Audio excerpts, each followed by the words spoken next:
হে প্রিয় বৎস, যদি তোমার সরিষার দানার মতো ছোট্ট কোনো আমল তা যদি কোনো শিলাখণ্ডের মধ্যে লুকিয়ে থাকে, অথবা তা যদি হারিয়ে যায় মহাশূন্যের কোথাও, অথবা তা পৃথিবী অথবা আকাশে কোথাও লুকিয়ে থাকে, ইয়াতি বিহাল্লাহ, আল্লাহ তাআলা তা উপস্থিত করবেন। ইন্নাল্লাহা লাতীফুন খাবীর, আর আল্লাহ হচ্ছেন অত্যন্ত সূক্ষ্মদর্শী এবং সবকিছু সম্পর্কে পরিজ্ঞাত। এ হচ্ছে 16 নম্বর আয়াতের আক্ষরিক তরজমা। চলুন এবার ব্যাখ্যায় চলে যাই।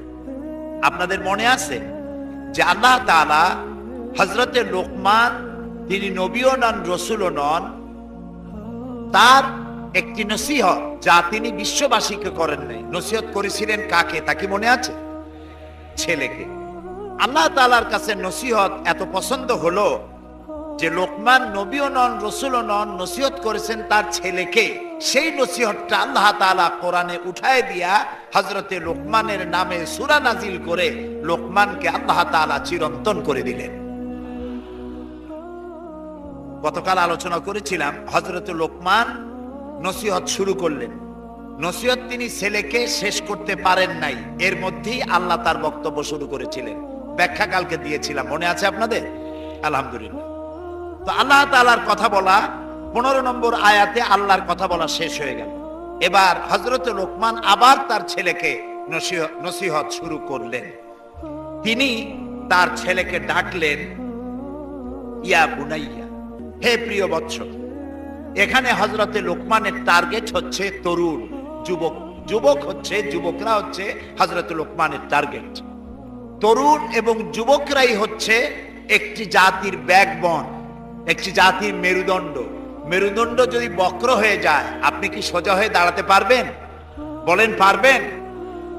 জাতিকে যদি মেরুদণ্ড সোজা করে দাঁড়াতে হয়, তাহলে তার ব্যাকবোনকে মজবুত করতে হয়। আর মেরুদণ্ড, ব্যাকবোন হচ্ছে যুবশক্তি, তারুণ্য, তরুণরা। তারাই হচ্ছে জাতির ভবিষ্যৎ।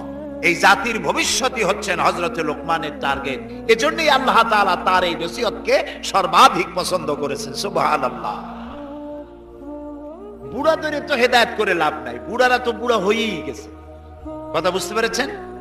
যুবকদের সময় আছে, আমাদের সময় নাই। আমরা একটা প্রান্তে এসে গিয়েছি।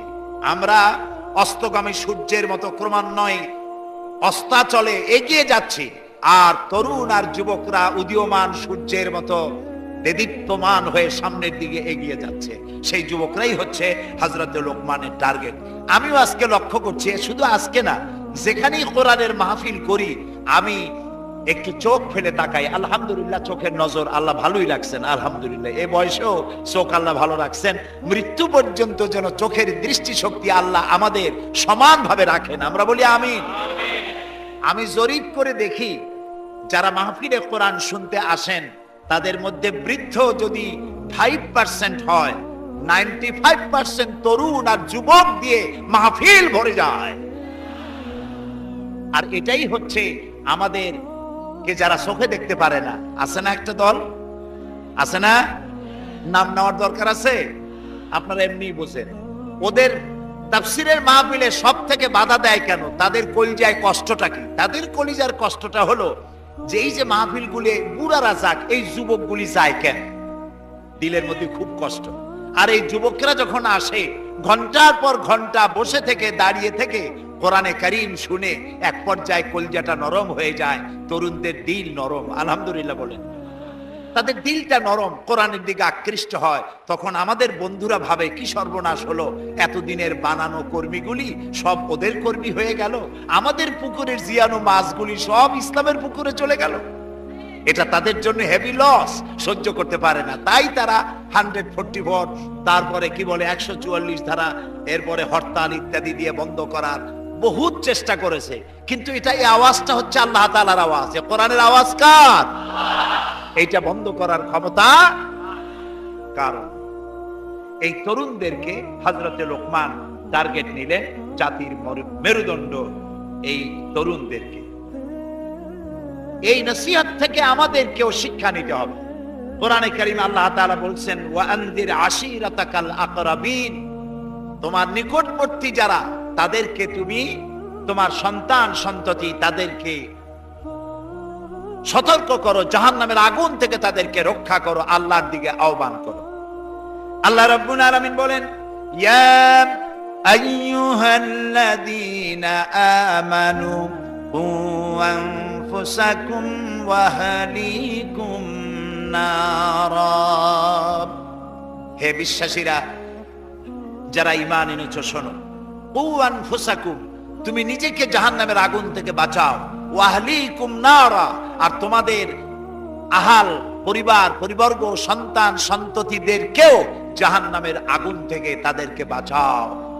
আমরা কি সেই চেষ্টা করতেছি? এবার কিন্তু জবাব দিতে পারিনি। আমরা করতে পারতেছি না। আমাদের চোখের সামনে আমাদের সন্তানগুলি নষ্ট হয়ে যাচ্ছে। চুরি ডাকাতি সন্ত্রাস চাঁদাবাজ মাস্তান হয়ে যাচ্ছে, বেনামাজি হয়ে যাচ্ছে। আমরা খোঁজ খবর রাখতে পারছি না, আমাদের যুবকদেরকে আমরা কন্ট্রোল করতে পারছি না।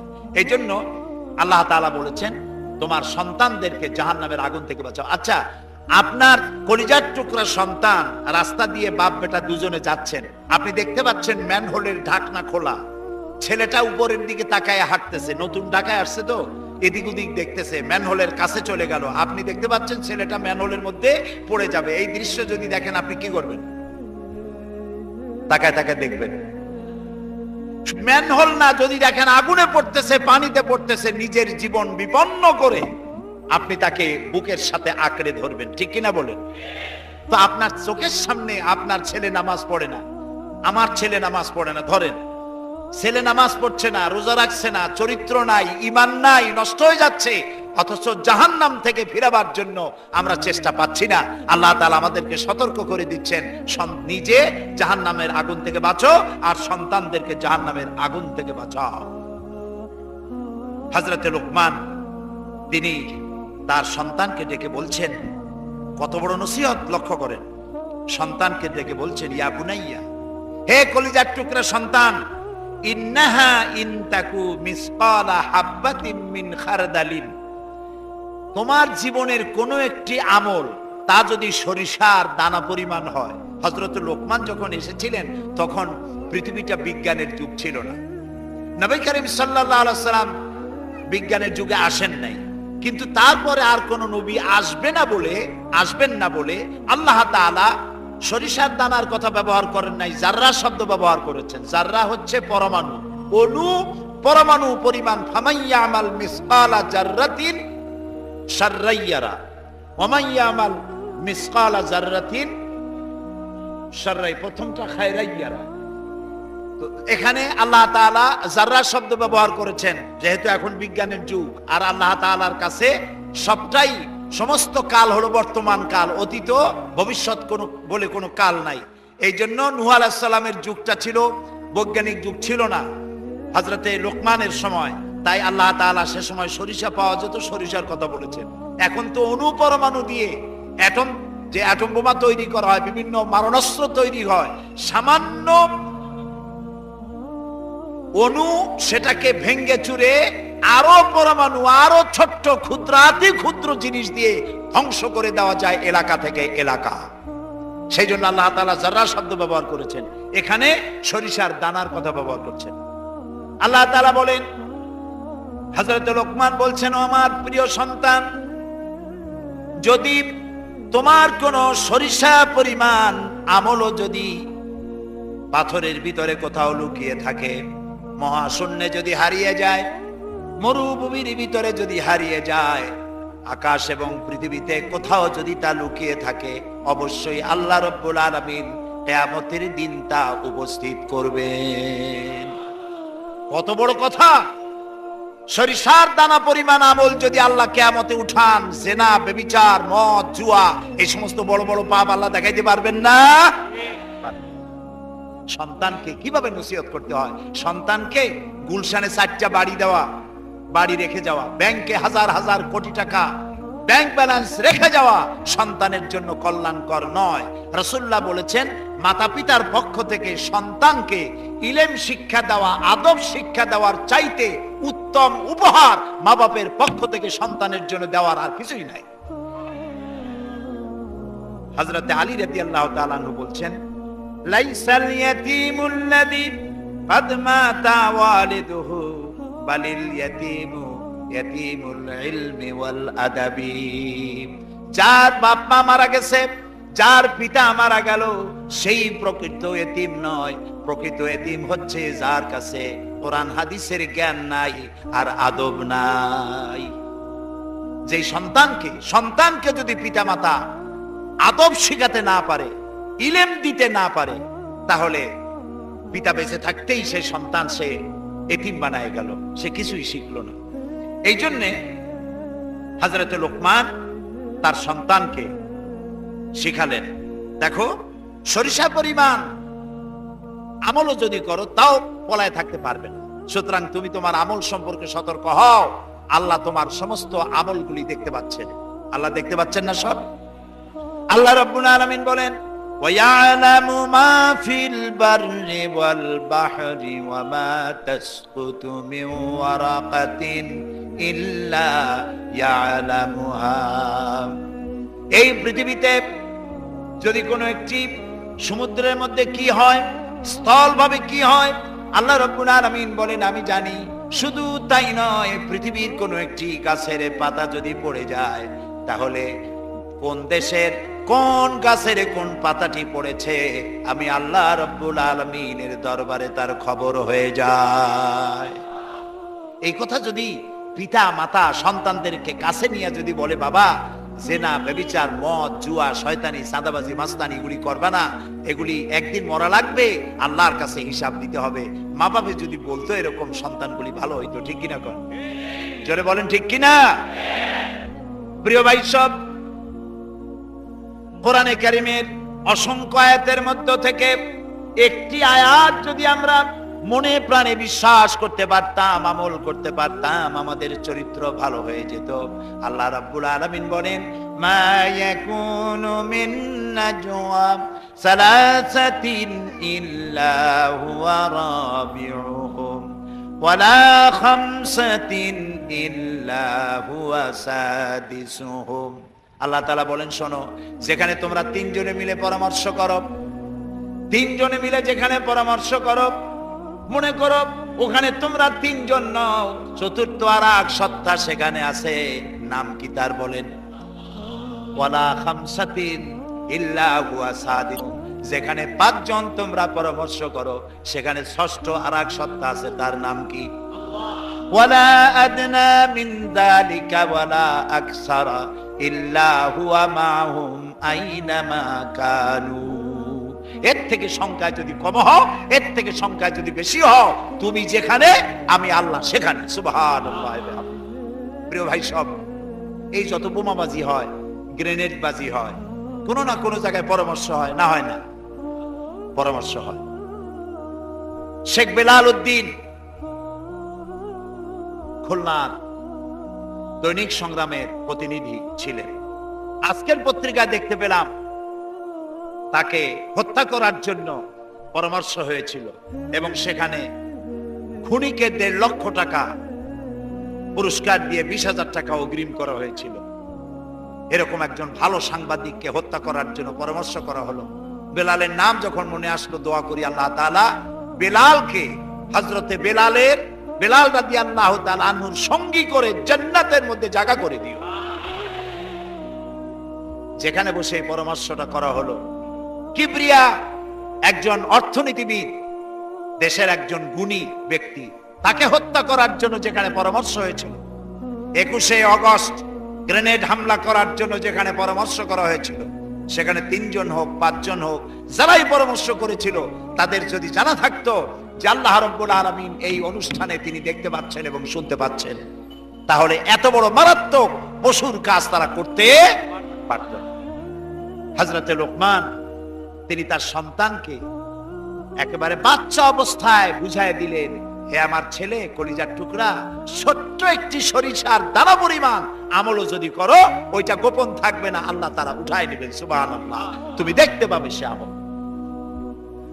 হযরতে লোকমান তার সন্তানকে ডেকে বলছেন, ইয়া বুনাইয়া আকিমিস সালাতা ওয়া আমুর বিল মারুফ ওয়ানহা আনিল মুনকার ওয়াসবির আলা মা আসাবাক ইন্না যালিকা মিন আজমিল উমুর। ইয়া বুনাইয়া, আসলে শব্দটা ছিল ইয়া ইবনি, হে আমার ছেলে। আরবি কায়দা অনুযায়ী তিনি এটাকে তাসগীর করেছেন। ইয়া বুনাইয়া আর ইয়া ইবনি দুটি কথার মধ্যে পার্থক্য কি? ইয়া ইবনি মানে হে আমার ছেলে, এটা তিনি বলতে পারতেন, লোকমান বলতে পারতেন হে আমার ছেলে, কিন্তু তিনি তা বললেন না, বললেন ইয়া বুনাইয়া। এর অর্থ হলো হে আমার কলিজার টুকরা সন্তান। ছেলেকে ডাকবেন আব্দুল করিম, আব্দুল সত্তার, এরকমও ডাকা এক জিনিস। আর যদি ডাকেন আমার নয়নের পুতুলি, বাবা, আব্বু, কলিজার টুকরা, এই বলে যদি ডাক দেন, ছেলে যত খারাপ হোক দৌড়ে বাপের পায়ের কাছে হাজির হয়ে যায়। হযরতে লুকমান ছেলেকে যে ইয়া বুনাইয়া, কলিজার টুকরা বলে ডাকলেন, এর দ্বারা ছেলে যে খুব ছোট তা মনে করার কারণ নাই, কারণ ছোট্ট ছেলেকে এত বড় নসিহত করা যায় না। আর হযরত লোকমান তার বুদ্ধিসাধ্য কম ছিল না যে ছোট্ট ছেলেকে এত বড় নসিহত করবেন। আল্লাহ নিজেই তার প্রশংসা করছেন যে আমি লোকমানকে জ্ঞান দান করেছি। লোকমানকে জ্ঞান দিয়েছেন কে?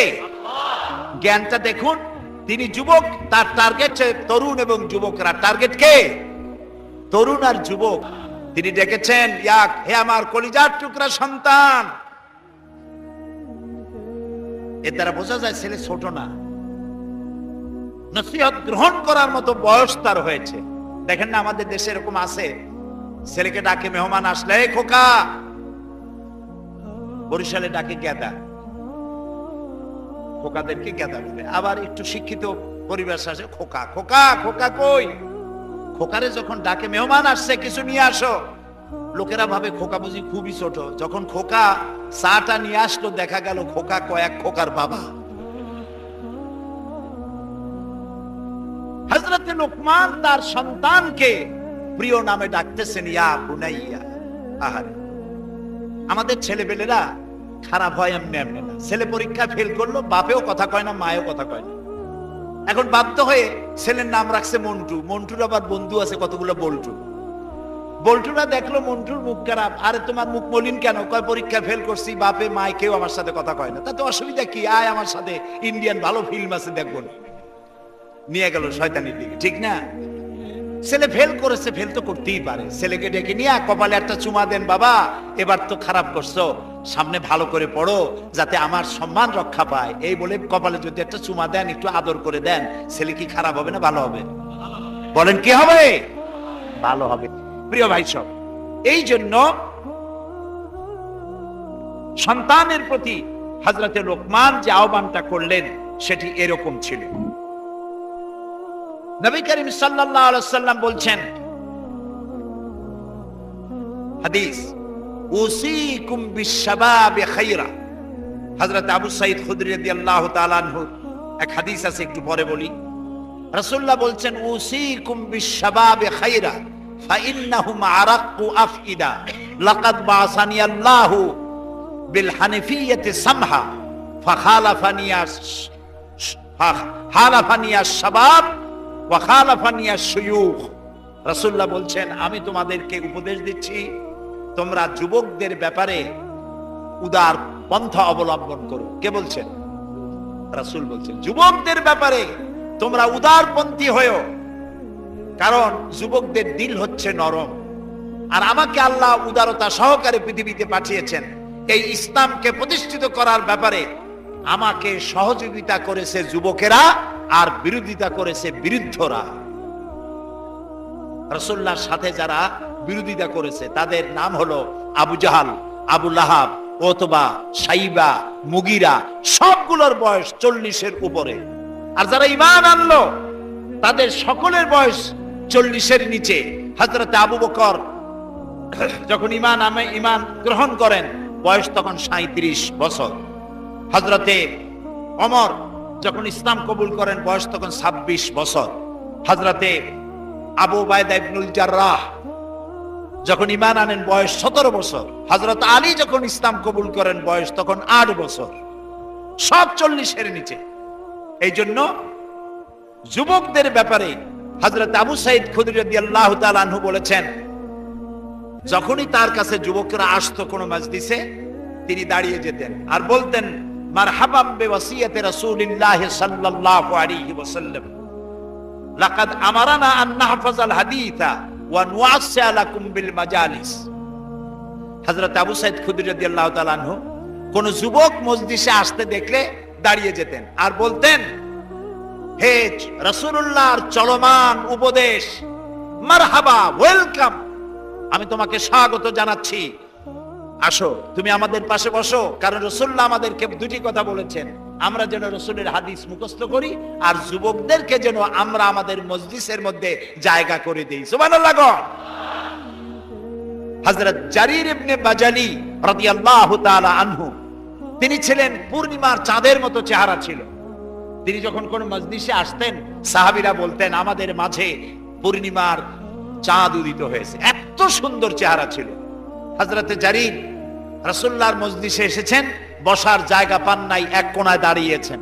রাসূলুল্লাহর দৃষ্টি পড়ল, তিনি গায়ের চাদর মোবারক খুলে পেঁচায়া হযরত জারীরের দিকে নিক্ষেপ করলেন আর বললেন, ইজলিস ইয়া জারীর, হে জারীর, তুমি আমার চাদরের উপরে বসো।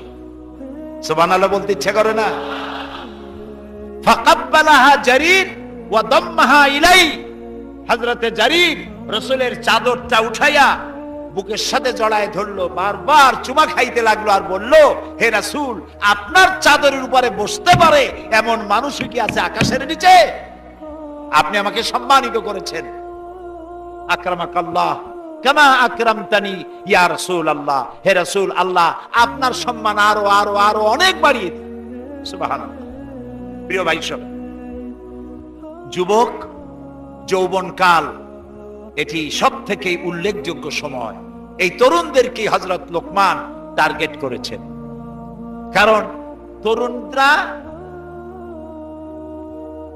ঘুম আসেই ইবাদত করতে ইচ্ছে করে না, আর বুড়োরা ইবাদত করতেই চাইবে, রাত্রে ঘুম আসে না, কাশতে কাশতে অস্থির। তাহাজ্জুদ পড়া ছাড়া করবে নাকি?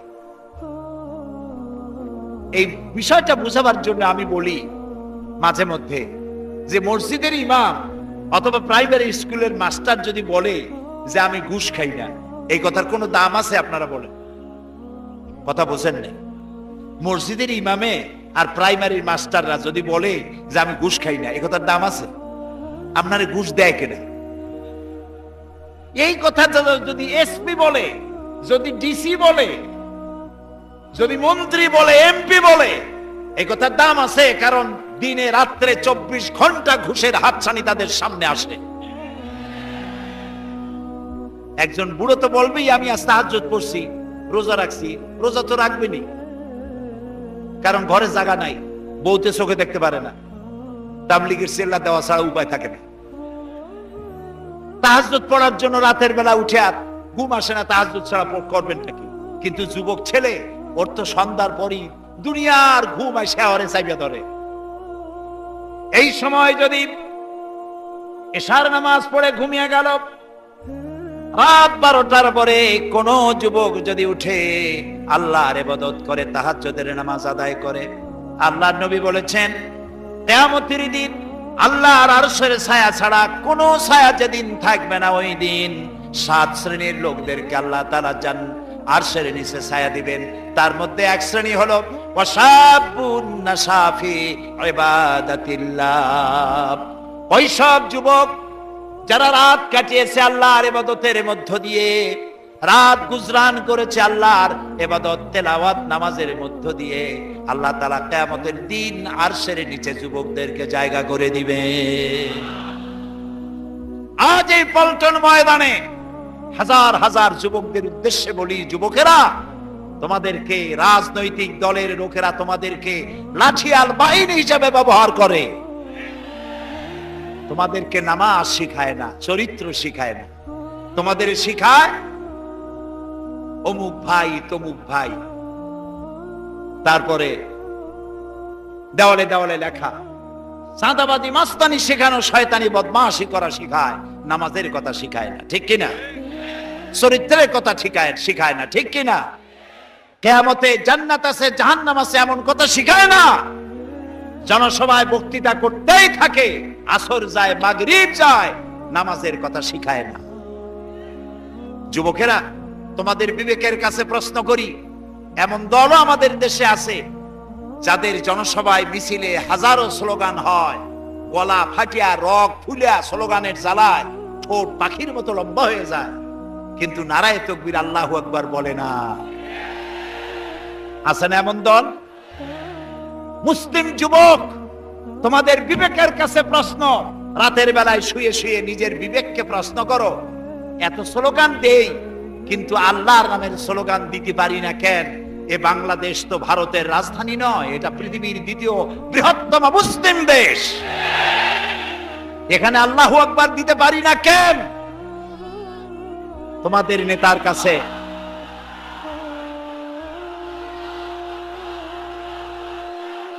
নেতাদের কাছে এই প্রশ্ন করা উচিত। নেতাদের কাছে এই প্রশ্ন করা উচিত, তোমার বাপের নামে দাদার নামে রাজনীতির নামে হাজারে স্লোগান আমাদের দিয়ে দেওয়াও, কিন্তু এই বিশাল আকাশটার মালিক, আমার জীবনের মালিক আল্লাহর নামে স্লোগান দিতে পারি না কেন? একটু জিজ্ঞেস করো। তোমাদেরকে ব্যবহার করে লাঠিয়াল বাহিনী হিসেবে, ক্ষমতায় যাওয়ার সিঁড়ি হিসেবে তোমাদেরকে ব্যবহার করে। এই ক্ষমতায় যাওয়ার উন্মাদ এই দলগুলি থেকে বেরিয়ে আসো। তোমরা তো খাব্বাব খোবাইবের উত্তরসূরি, তোমরা হযরত বেলালের উত্তরসূরি, তোমরা সূর্য সেনের উত্তরসূরি নও, রবীন্দ্রনাথের উত্তরসূরি নও, খালিদ বিন ওয়ালিদের উত্তরসূরি, শরীয়তুল্লাহর উত্তরসূরি, খান জাহান আলী এবং শাহজালালের উত্তরসূরি তোমরা, গৌর গোবিন্দের উত্তরসূরি তোমরা নও। সেই মুসলিম চেতনায় জাগ্রত হতে পারলে পৃথিবীর কারো শক্তি নাই রক্ত চক্ষু দিয়ে তোমার দিকে চোখ তুলে তাকায়। এজন্য যুবকদেরকে আল্লাহ রাসূল ভালোবাসতেন, আল্লাহ নিজেও যুবকদেরকে পছন্দ করেন। সুবহানাল্লাহ। হযরতে লোকমানের সব থেকে বড় টার্গেট হচ্ছে সেই যুব শক্তি। রাসূল করিম সাল্লাল্লাহু আলাইহি ওয়াসাল্লামের কাছে এই যে রাসূলুল্লাহ বললেন যে আল্লাহ আমাকে তার দ্বীন প্রতিষ্ঠার জন্য পাঠিয়েছিলেন, এই দ্বীন প্রতিষ্ঠার কাজে আমাকে সহযোগিতা করেছে আমার যুবকেরা, আর বিরোধিতা করেছে কারা? বুড়োরা। একজন যুবক দেখেন, রাসূলুল্লাহ মুতার প্রান্তরে যুদ্ধ হবে, যুদ্ধের দামামা বেজে উঠেছে, যুদ্ধটা হবে রোমানদের সাথে। 1,00,000 রোমান সৈন্য যুদ্ধ করতে এসেছে মুতার প্রান্তরে। রাসূলুল্লাহ মাত্র 3,000 সৈন্য রেডি করলেন। ওরা আসছে কত? আর রাসূল তৈরি করলেন মাত্র 3,000। এবং এই যুদ্ধে রাসূলুল্লাহ নিজে যাবেন না। এখানে তিনি সেনাপতি নির্বাচন করার জন্য বললেন, যায়েদ কোথায়? যায়েদ দাঁড়িয়ে গেলেন, রাসূলুল্লাহ, ইয়া রাসূলুল্লাহ আমি হাজির। রাসূলুল্লাহ বললেন, জাফর কোথায়? তিনি বললেন, লাব্বাইক ওয়া সাদাইক, চাচাতো ভাই জাফর, সব যুবক, আমি হাজির। রাসূলুল্লাহ প্রশ্ন করলেন, আব্দুল্লাহ ইবনে রাওয়াহা কোথায়? তিনি বললেন, লাব্বাইক ওয়া সাদাইক, আমরা হাজির। রাসূলুল্লাহ বললেন, যায়েদ হবে প্রথম সেনাপতি, তারপরে জাফর, এরপরে আব্দুল্লাহ বিন রাওয়াহা। যুদ্ধের সেনাপতি লাগে কয়জন? রাসূলুল্লাহ বানাইলো কয়জন? 3 জন বুঝতে পারলেন, তিনি সেখানেই সিদ্ধান্ত নিলেন এই 3 জনও যদি না থাকে তাহলে চতুর্থ তোমরা মাঠে আর একজন বানাই নিও। তাহলে এর দ্বারা বোঝা গেল যে 3 জন শহীদ হয়ে যাবে। রাসূলুল্লাহ বলছেন, সুবহানাল্লাহ বলে, 3 জন শহীদ হবেন, কোনো সন্দেহ নাই, বুঝতে কারো বাকি নেই। রাসূলুল্লাহ বললেন, তোমরা যাও, 3 জন গিয়ে তোমরা তোমাদের মা বাবা স্ত্রীর কাছ থেকে বিদায় নিয়ে আসো। সুবহানাল্লাহ। হযরতে যায়েদ বললেন, ইয়া রাসূলুল্লাহ, আমার তো আর যাওয়ার জায়গা নাই, আপনি আমার পিতা, হযরত আয়েশা আমার মা, আপনি নির্দেশ করেছেন, সামি'না ওয়া আতা'না, শুনছি এবং আমার মাথাকে অবনত করে দিলাম আপনার হুকুমের সামনে। হযরতে জাফর চলে গেলেন নিজের বাড়িতে। স্ত্রীকে ডেকে বললেন, স্ত্রী, রাসূলুল্লাহ আমাকে নির্দেশ করেছেন মুতার প্রান্তরে যুদ্ধে যাওয়ার জন্য। আমি চলে যাব, তোমার কাছে বলতে এলাম। রাসূলুল্লাহ নির্দেশ না করলে বলতেও আসতাম না। আমি যদি শহীদ হয়ে যাই, আমি যদি আর না ফিরি, আমার সন্তানগুলিকে আমার রাস্তায়ও, এই রাস্তায়, দ্বীনের রাস্তায় তাদেরকে তৈরি করবে। স্ত্রী বলছেন, হে আমার স্বামী, রাসূলুল্লাহ নির্দেশ করেছেন জিহাদের ময়দানে যাওয়ার জন্য। আমি আপনাকে বাধা দেওয়ার হিম্মত রাখি না, তবে আমি আল্লাহর কাছে হাত তুলে বলি। তিনি দোয়া করতে লাগলেন, রব্বুল আলামিন, আমার স্বামী রাসূলুল্লাহর নির্দেশে জিহাদের ময়দানে যেতেছেন, তুমি মেহেরবানি করে আমার স্বামীকে জিহাদের গাজী বানায়া আমার কাছে ফিরাইয়া দিও। হযরতে জাফর তরবারিটা খাপের মধ্য থেকে বের করে তরবারির উল্টা দিক দিয়া স্ত্রীর মুনাজাত করা অবস্থায় তার হাতের উপরে মৃদু আঘাত করলেন আর বললেন, স্ত্রী হাত নামাও, উল্টা দোয়া করো না। রাসূলুল্লাহ আমার নাম দ্বিতীয় নম্বরে বলেছেন, আমার আগেও একজন আছে, পরেও একজন আছে। মুতার প্রান্তরে আমি যে শহীদ হব তাতে কোনো সন্দেহ নাই। উল্টা দোয়া করো না, বরং আমার শাহাদাত মঞ্জুরের জন্য দোয়া করো, আর এই আমার সন্তানগুলিকে দ্বীনের রাস্তায় পরিচালিত করো। আর আমি তোমার কোনো হক আদায় করতে পারি নাই, আমারে মাফ করে দিও। হযরতে জাফর সালাম দিয়ে চললেন। পিছনে স্ত্রী কাটা কবুতরের মতো ছটফট করছেন, আর ছোট ছোট বাচ্চারা পিছনে দৌড়াচ্ছে, আব্বা আব্বা বলে কাঁদতেছে। হযরতে জাফর পিছনের দিকে একবার ফিরে তাকায়, দেখলেন না কে কান্দে কে দৌড়ায়। যুবক আব্দুল্লাহ বিন রাওয়াহা, তিনি নতুন বিবাহ করেছেন। আজকের রাত তার বাসর সজ্জার রাত। রাসূলুল্লাহ হুকুম করেছেন জিহাদে যেতে হবে। তিনি চলে গেলেন নিজের বাড়িতে। বাড়ি গিয়ে শুনতে পান রাতের বেলায় স্ত্রী তেলাওয়াত করতেছেন কোরআনে কারীম। হযরতে আব্দুল্লাহ বলছেন, স্ত্রী একটু কোরআন পড়া বন্ধ করো, আমার কথা শোনো। আল্লাহর নবী আমাকে জিহাদের জন্য যাওয়ার জন্য আমাকে নির্দেশ করেছেন, আমি জিহাদে চলে যাচ্ছি। তোমার সঙ্গে বিবাহ হয়েছিল, আমি তোমার কোনো হক আদায় করতে পারি নাই, এজন্য আমারে তুমি মাফ করে দিও। স্ত্রী বলল, প্রাণের স্বামী, আমি শুনেছি এই মদিনায় আপনি সুপুরুষ, এক সুদর্শন যুবক, প্রাণ ভরে একবার দেখতেও পারি নাই। আপনি একবার আমার রুমের ভিতরে আসেন, আপনার চেহারাটা আমি একটু দেখে নেই। স্বামী বললেন, আমি তোমার রুমে ঢুকবো না, আমি তোমার রুমের ভিতরে যাব না, আমি এখনই যুদ্ধে রওনা করব। স্ত্রী বলছেন, প্রাণের স্বামী, রুমের ভিতরে প্রবেশ করলে পরে আমি কোনো প্রেম নিবেদন করব না, শুধু একবার চেহারাটা ভালো করে দেখে রাখতে চাই, কারণ কিয়ামতের ময়দানে আমি যেন আপনাকে স্বামী বলে চিনে নিতে পারি। হযরত আব্দুল্লাহ বলছেন, প্রিয়তমা স্ত্রী শোনো, যদি তোমার এই ধারণাই হয়, এই নিয়ত যদি থাকে, আর আমার শাহাদাতের পরে যদি তুমি সবর করতে পারো, আমাকে আর দেখার দরকার নাই। আল্লাহ যদি আমার শাহাদাত মঞ্জুর করেন, তাহলে কিয়ামতের দিন জান্নাতের ভেতরে তোমাকে আমাকে স্বামী স্ত্রী হিসাবে আল্লাহই পরিচয় করাইয়া দিবে। হযরত আব্দুল্লাহ চলে গেলেন জিহাদের ময়দানে। যুদ্ধ শুরু হয়ে গেল।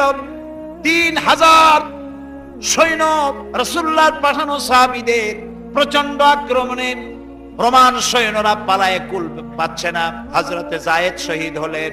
হযরতে জাফর, তার ডান হাত কাটা গেল, তার বাম হাত কাটা গেল। এবার ঝুলন্ত, হাত কাটা, পা কাটা, এই অবস্থায় তিনি পড়ে আছেন। হযরতে আব্দুল্লাহ বিন রাওয়াহা, তিনি ছুটে গেলেন তরবারি ধরার জন্য, তিনি ছুটে গেলেন ইসলামের পতাকা ধারণ করার জন্য। কাছে গিয়ে দেখেন কে যেন পতাকা উঁচু করে রেখেছে। কাছে গিয়ে দেখেন হযরতে জাফর হাত কাটা দুদিকে পড়ে আছে, পা কাটা দুদিকে পড়ে আছে, শূন্য মাথাটা তার। হযরতে জাফরের শূন্য মাথা ইসলামের পতাকা ধরে কামড়ে ধরে উঁচু করে রেখে দিয়েছে। হযরতে জাফর শাহাদাতের সময় বলেছিলেন, ও আমার রাসূলের সাহাবীরা, আল্লাহ রসুলকে আমার বিদায় সালাম আরজ করে দিও। আমি এখন আমার নাকের ভিতরে জান্নাতের সুঘ্রাণ পেতেছি, আমার মনে হয় এখনই আমার শাহাদাত নসিব হয়ে যাবে। হযরত আব্দুল্লাহ হযরত জাফরকে তাকে শোয়া দিলেন মাটির ভিতরে। রাতের বেলা স্বপ্নে দেখে হযরত জাফর ফেরেশতাদের সাথে ঘুরে বেড়াতেছে। হযরত আব্দুল্লাহ জিজ্ঞেস করেন, স্বপ্নের ভিতরে হযরত আবু বকর স্বপ্নে দেখতেছিলেন রাসূলুল্লাহ সাহাবী হযরত জাফর ফেরেশতাদের সাথে ঘুরে বেড়াচ্ছে। তিনি প্রশ্ন করলেন, ও জাফর, তোমার শাহাদাতের পরে আল্লাহ তোমার সাথে কি ব্যবহার করেছেন? হযরত জাফর বলেন, আল্লাহ তাআলা আমাকে জান্নাতের নাজ ও নিয়ামত দিয়ে আমাকে জিজ্ঞাসা করেছেন, তুমি আর কি চাও? আমি বলেছি, রব্বুল আলামিন কিচ্ছু চাই না, জমিনে আর একবার পাঠাও তোমার দ্বীনকে প্রতিষ্ঠার জন্য, তোমার দ্বীনের রাস্তায় আর একবার জীবন দিয়ে আসি। যুবকদের জন্য আল্লাহ তাআলা যুবকদেরকে ভালোবাসেন, আল্লাহর নবী যুবকদেরকে ভালোবাসেন, সেই যুবকদেরকে টার্গেট করেছেন হযরতে লোকমান। তাই আল্লাহ তাআলা লোকমানের নসিহতকে পছন্দ করে কোরআনের মধ্যে জায়গা করে দিয়েছে। প্রিয় উপস্থিতি, যুবকদের বলি, তরুণদের বলি, তরুণী আজকে আমাদের টার্গেট। তরুণরা আসো ইসলামের দিকে। তোমাদেরকে যারা লাঠিয়াল বাহিনী হিসাবে ব্যবহার করে, এদের মুখে থুতু নিক্ষেপ করে বেরিয়ে আসো, রাসূলের কাতারে শামিল হয়ে যাও। যে পথে যাচ্ছ জাহান্নামের পথ, আমরা ডাকি তোমাদেরকে জান্নাতের দিকে। সুবহানাল্লাহ।